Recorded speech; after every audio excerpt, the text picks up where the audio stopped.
Mais ce que je tiens à dire à ces ayatollahs de la laïcité, je voudrais simplement leur dire qu'ils commencent à nous emmerder. Voilà, est-ce que je ne peux pas être plus clair que ça? Ils commencent à nous les briser menus.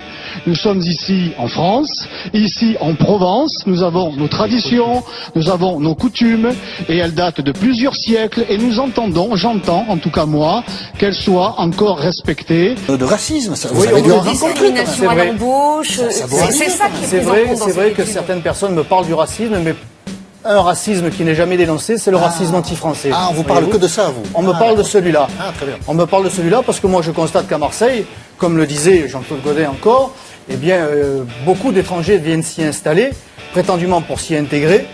Mais justement, on ne voit pas le contraire. Si le racisme était si développé à Marseille, on pourrait assister à un départ massif des étrangers. Or, ils viennent s'y installer massivement, ce qui prouve déjà qu'il n'y a pas de racisme ou de mauvais accueil à Marseille. En effet, l'étiquetage halal n'est pas généralisé et que donc la plupart d'entre nous achetons de la viande halal sans le savoir et finançons donc potentiellement la construction de mosquées sans le savoir et sans forcément le vouloir. Oui, parce qu'il y a effectivement un double scandale, le fait d'exposer ces peintures pédopornographiques, des enfants s'accouplant avec des adultes, voire avec des animaux. Et en plus, cette exposition était subventionnée par le conseil régional et soutenue par la ville de Marseille, puisque la friche appartient à la ville.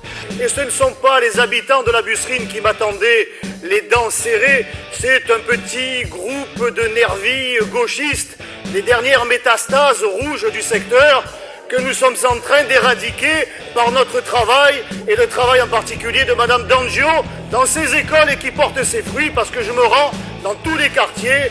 Je vous ai parlé tout à l'heure des Micocouliers, je me rendrai bientôt à Fontvert, je suis allé à la Busserine, nous avons assisté au conseil d'école 92 sur 98, du jamais vu.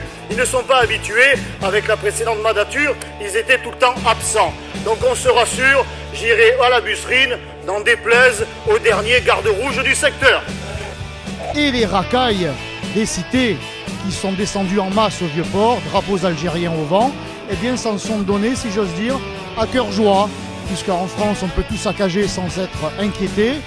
Au niveau national, ce sont déjà 150 000 SDF, 3 millions de mal logés et 6 millions de chômeurs, et malgré ce bilan catastrophique qui devrait vous convaincre d'agir pour nos compatriotes d'abord, vous vous obstinez à garantir aux clandestins une protection sociale gratuite et des logements prioritaires.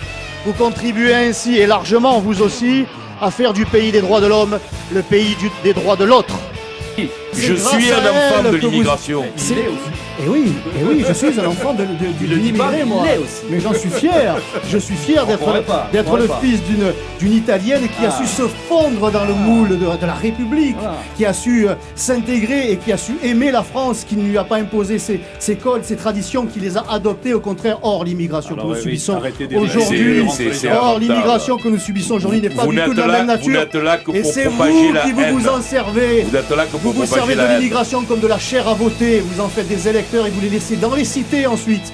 Vous les laissez dans leur chômage, dans leur pauvreté, dans leur trafic. C'est vous qui êtes un négrier de l'immigration, ce n'est pas moi.